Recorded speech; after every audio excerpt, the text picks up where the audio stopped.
अस्सलाम वालेकुम। यहाँ हर कहानी अल्लाह पर यकीन और सब्र की याद दिलाती है।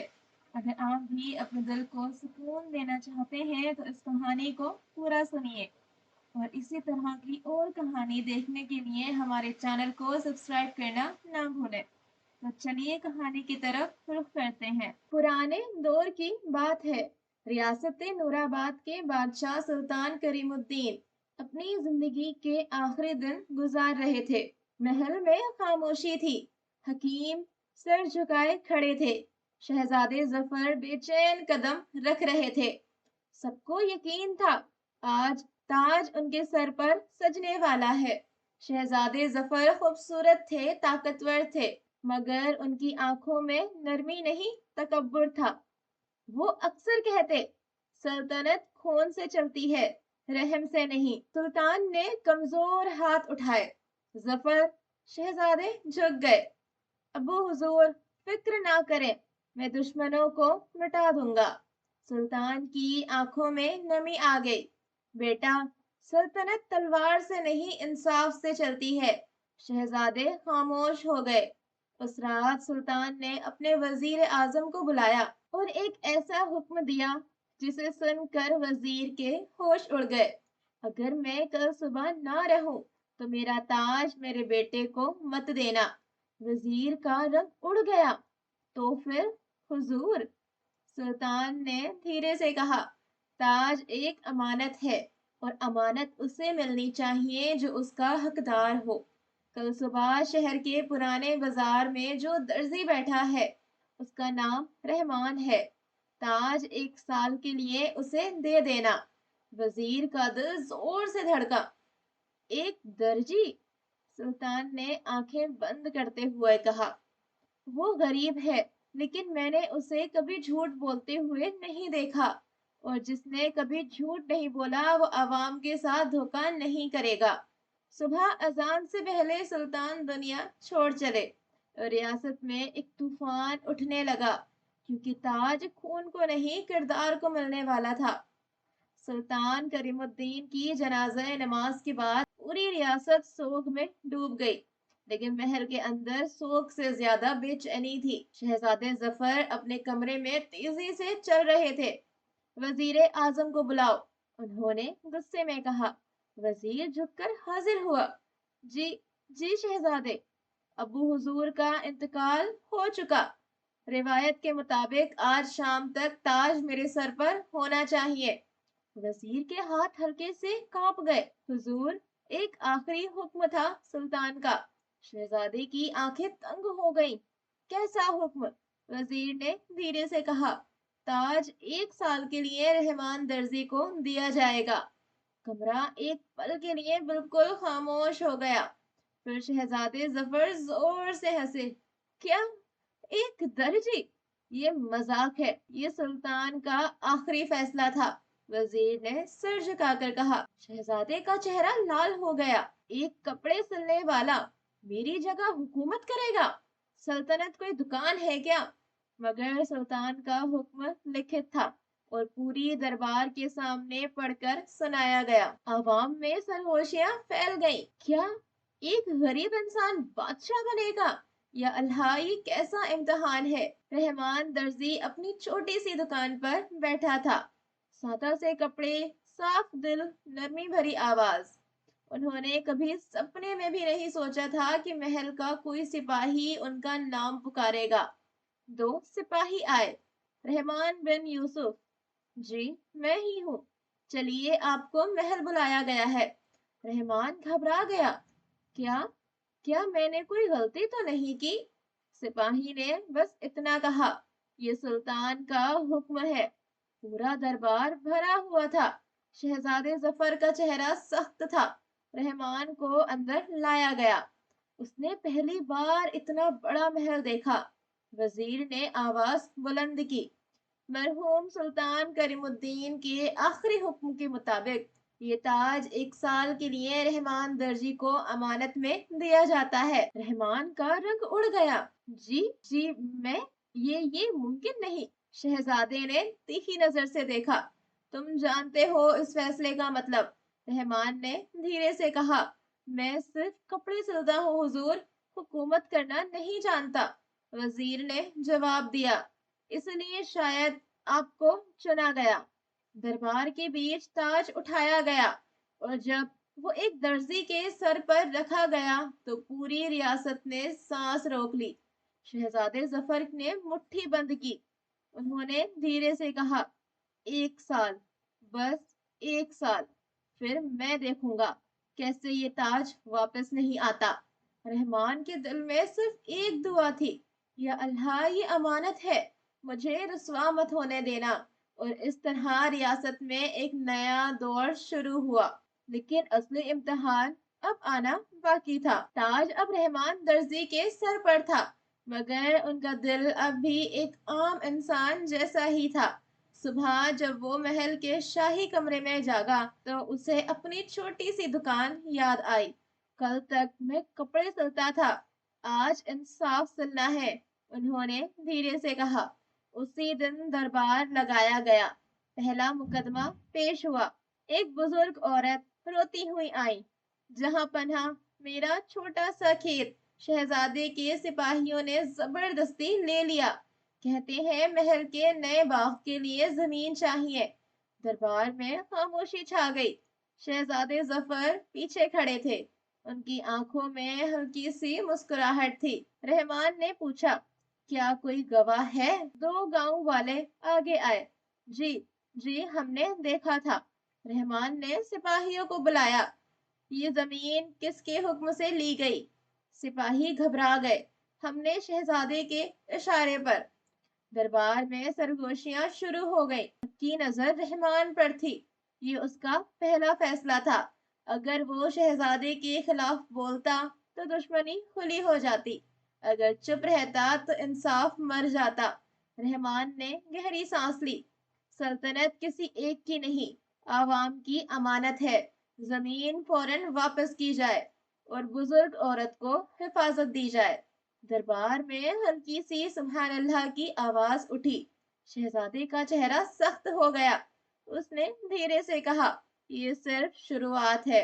उस रात शहजादे जफर ने अपने वफादार सिपाही बुलाए। एक दर्जी मुझे इंसाफ सिखा रहा है। वो हंसे। लोग उसकी तारीफ करने लगे हैं। इससे पहले कि अवाम उस पर यकीन कर ले, हमें उसका यकीन तोड़ना होगा। एक सिपाही ने झुककर पूछा, हुक्म। शहजादे की आंखों में चमक आई।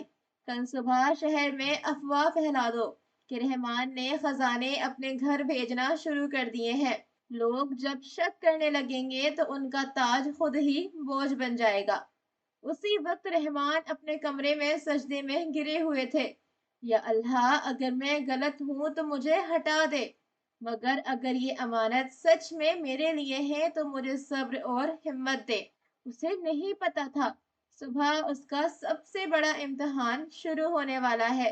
अवाम का भरोसा या अफवाह का जहर। सुबह का सूरज निकलते ही शहर की गलियों में सरगोशियां फैल चुकी थी।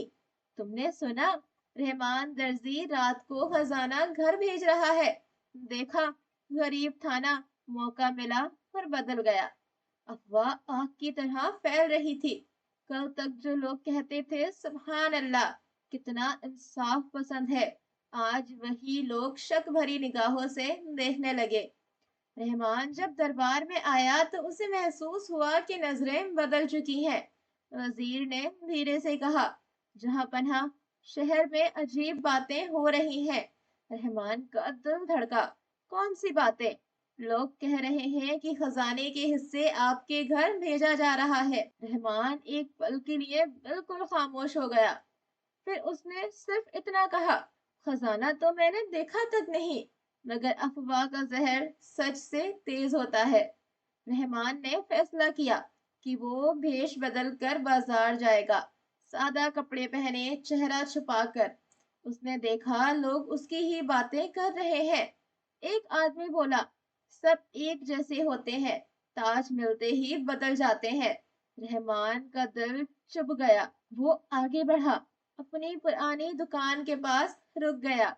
उसने देखा उसका छोटा बेटा कपड़े सिल रहा था। बीबी ने धीरे से कहा, लोग अजीब बातें कर रहे हैं। مگر ہم جانتے ہیں آپ کیسے ہیں۔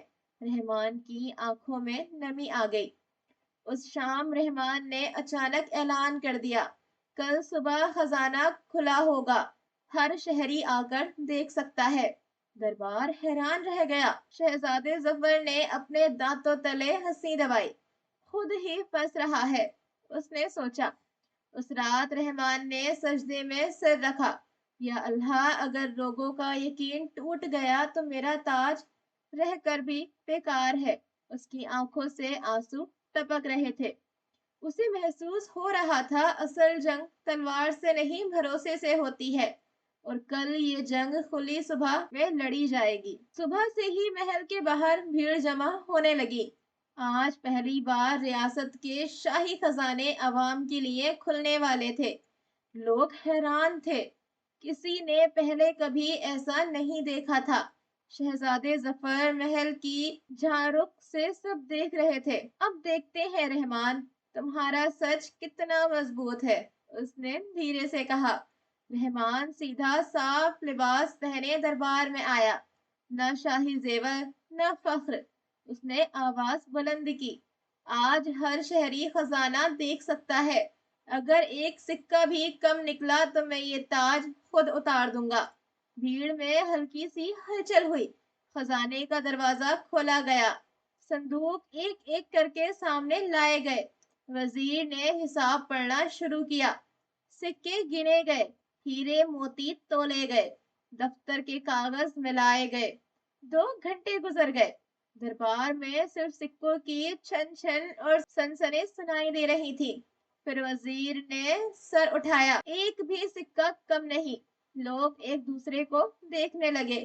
افواہ کا جادو ٹوٹنے لگا۔ تب رحمان نے ہاتھ اٹھایا، لیکن آج میں بھی کچھ اقرار کرنا چاہتا ہوں۔ سب چپ ہو گئے۔ کل رات میں نے خزانے سے ایک سکہ نکالا تھا۔ دربار میں شور مچ گیا۔ شہزادے کے چہرے پر ہلکی سی جیت کی مسکان آئی۔ دیکھا، مگر رحمان نے بات پوری کی۔ وہ سکہ میں نے اپنی جیب میں نہیں رکھا، میں نے اسے شہر کے اس حصے میں بھیجا جہاں کل آگ لگی تھی۔ وہاں 2 بچے بھوکے تھے۔ وہ رک کر بولا، خزانہ صرف محل کی دیوار کے لیے نہیں ہوتا، عوام کی ضرورت کے لیے ہوتا ہے۔ وزیر نے دفتر دیکھا، جہاں پناہ نے صبح اپنی جیب سے ایک سکہ واپس ڈال دیا تھا۔ رحمان نے تصدیق کی، جو امانت ہے اسے پورا رہنا چاہیے۔ بھیڑ سے آواز اٹھی، زندہ باد۔ افواہ کا زہر دھل چکا تھا۔ لوگوں کی آنکھوں میں شک کی جگہ عزت آ گئی۔ شہزادے ظفر کا غصہ اب خاموش آگ بن چکا تھا۔ ایک سکے سے لوگوں کا دل جیت لیا، اس نے سوچا۔ اب دیکھتے ہیں جب اس پر خود الزام لگے گا۔ اس نے اپنے سپاہی کے کان میں دھیرے سے کچھ کہا، اور اس رات محل کے ایک حصے میں آگ لگنے والی تھی، ایسی آگ جو صرف عمارت نہیں، ایک کردار کو بھی جلا سکتی تھی۔ رات گہری ہو چکی تھی، محل کے مشال جل رہے تھے کہ اچانک ایک چیخ نے خاموشی چیر دی، آگ! آگ لگ گئی۔ شاہی خزانے کے قریب کے حصے سے دھواں اٹھ رہا تھا۔ سپاہی بھاگ رہے تھے، نوکر پانی لا رہے تھے، عوام محل کے باہر جمع ہونے لگی۔ شہزادے ظفر تیز قدموں سے وہاں پہنچے۔ ان کی آواز گونجی، خزانہ بچاؤ۔ آگ بجھا دی گئی، مگر دیوار کا ایک حصہ جل چکا تھا۔ تب ایک سپاہی آگے بڑھا، جہاں پناہ، ہمیں وہاں سے یہ ملا۔ اس نے ایک کپڑے کا جلا ہوا ٹکڑا پیش کیا۔ وہ عام کپڑا تھا، ویسے ہی جیسے رحمان اپنی دکان پر سلتا تھا۔ دربار میں سرگوشیاں پھیل گئیں۔ شہزادے نے تیکھی نظر سے دیکھا، لگتا ہے کچھ لوگوں کو خزانہ کھلا دیکھ کر ڈر لگنے لگا تھا۔ الزام ہوا میں لٹک گیا۔ سب کی نظر رحمان پر تھی۔ صبح دربار لگا۔ شہزادے نے اعلان کیا، کل رات خزانے کے قریب آگ لگی۔ ثبوت اس بات کی طرف اشارہ کرتا ہے کہ یہ سازش اندر سے ہوئی۔ رحمان نے سیدھے کھڑے ہو کر کہا، میں نے کوئی آگ نہیں لگائی۔ شہزادے مسکرائے، کپڑا تمہاری دکان کا ہے، اور کل تم نے خزانوں کو کھولا بھی تھا۔ دربار 2 حصوں میں بٹ گیا۔ کچھ لوگ کہنے لگے شاید واقعی لالچ آ گیا ہو۔ رحمان کے لیے یہ سب سننا تلوار سے زیادہ تکلیف دے رہا تھا۔ اس نے گہری سانس لی۔ جس نے بھی یہ کیا ہے وہ صرف دیوار نہیں جلانا چاہتا تھا، وہ عوام کا یقین جلانا چاہتا تھا۔ رحمان نے تاج اتار کر اپنے سامنے رکھ دیا۔ پورا دربار سخت رہ گیا۔ اگر میں گناہگار ثابت ہو جاؤں تو مجھے سزا دی جائے، مگر جب تک سچ سامنے نہ آئے میں اس تاج کو اپنی ذمہ داری سمجھ کر نہیں پہنوں گا۔ شہزادے کے چہرے پر ہلکی سی جیت تھی۔ تو ٹھیک ہے، اس نے کہا، 3 دن میں اصل مجرم ثابت کرو ورنہ تاج واپس میرے سر پر ہوگا۔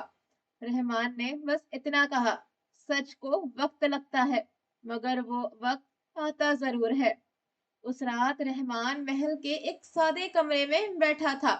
تاج اس کے سامنے تھا مگر اس کے سر پر نہیں۔ اس نے آنکھیں بند کر کے دعا کی، یا اللہ اگر یہ امانت میرے لیے نہیں تو مجھے عزت کے ساتھ ہٹا دے، مگر اگر میں سچا ہوں تو سچ کو روشن کر دے۔ 3 دن اور ریاست کی تقدیر کا فیصلہ ہونے والا تھا۔ 3 دن گزر گئے۔ ریاست میں بے چینی تھی۔ لوگ دعا کر رہے تھے، کچھ لوگ انتظار۔ دربار عام سجایا گیا۔ تاج ایک مخصوص تخت پر رکھا تھا، نہ رحمان کے سر پر نہ شہزادے کے۔ آج فیصلہ ہونا تھا۔ رحمان نے پہلے دن سے ہی تحقیقات شروع کر دی تھی۔ اسے خزانے کے محافظوں سے الگ الگ سوال کیے، آگ کے نشان دیکھے اور سب سے اہم، اسے جلے ہوئے کپڑوں کو غور سے دیکھا۔ وہ کپڑا اس کی دکان کا ضرور لگتا تھا مگر سلائی اس کی نہیں تھی۔ رحمان نے دربار میں آواز بلند کی، جس کپڑے کا ٹکڑا ملا تھا اس کی سلائی میری نہیں۔ شہزادے ہنسے، ایک درجی دوسرے درجی کی سلائی پہچان لے گا؟ رحمان نے سر جھکا کر کہا، درجی کی روزی روٹی اس کی سلائی ہوتی ہے، میں اپنی ہر ٹانکا پہچان سکتا ہوں۔ پھر اس نے ایک سپاہی کو بلایا، اس سپاہی کے کمرے کی تلاشی لی جائے۔ دربار میں ہلچل مچ گئی۔ تلاشی ہوئی اور وہاں سے وہی کپڑے کا پورا ٹکڑا مل گیا جو جلے ہوئے ٹکڑے سے ملتا تھا۔ سپاہی کا رنگ اڑ گیا۔ سچ بتاؤ، رحمان نے نرمی سے کہا۔ سپاہی گھٹنوں پر گر گیا، یہ شہزادے کے حکم سے ہوا۔ پورا دربار سن رہ گیا۔ شہزادے ظفر کی مٹھی بند ہو گئی۔ جھوٹ، وہ گرجا، مگر سپاہی نے سر جھکا دیا۔ ہم نے آگ لگائی تاکہ عوام کا بھروسہ ٹوٹ جائے۔ دربار میں خاموشی چھا گئی۔ رحمان نے شہزادی کی طرف دیکھا، نہ غصہ نہ فقر، صرف درد۔ سلطنت خون سے نہیں کردار سے چلتی ہے، اس نے دھیرے سے کہا۔ یہ وہی الفاظ تھے جو سلطان کریم الدین نے اپنے آخری دنوں میں کہے تھے۔ شہزادی کی آنکھوں میں پہلی بار شرم جھلک اٹھی۔ وزیر نے آواز بلند کی، الزام جھوٹا تھا، رحمان درزی بے گناہ ہے۔ بھیڑ سے آواز اٹھی، انصاف، انصاف۔ رحمان نے تاج اٹھایا۔ سب کو لگا وہ اسے پھر سے پہنے گا، مگر اس نے تاج شہزادے کے سامنے رکھ دیا۔ یہ تاج میرا کبھی تھا ہی نہیں، یہ امانت تھی۔ شہزادہ حیران رہ گیا۔ تم مجھے دے رہے ہو؟ رحمان نے کہا، تاج پہننا آسان ہے، اس کا بوجھ اٹھانا مشکل۔ اگر آپ نے آج سبق سیکھ لیا ہے تو آپ ہی حقدار ہے۔ دربار میں سرگوشیاں۔ شہزادے کی آنکھوں میں آنسو آ گئے۔ وہ پہلی بار گھٹنوں پر بیٹھا۔ میں نے غلطی کی، مجھے سکھایا گیا تھا کہ طاقت سب کچھ ہوتی ہے، آج سمجھا ہوں، انصاف سب کچھ ہوتا ہے۔ رحمان نے تاج ان کے سر پر رکھ دیا۔ اس دن سے ریاست نور آباد بدل گئی۔ شہزادے ظفر ایک نئے حکمران بنے جو فیصلے سے پہلے رحمان کی طرف دیکھتے، اور رحمان وہ پھر سے اپنی چھوٹی سی دکان پر لوٹ آئے۔ لوگ اسے درجی نہیں، استاد انصاف کہتے تھے، کیونکہ اس نے ثابت کر دیا تھا، تاج سر پر سجتا ہے مگر حقیقی حکومت دل پر ہوتی ہے۔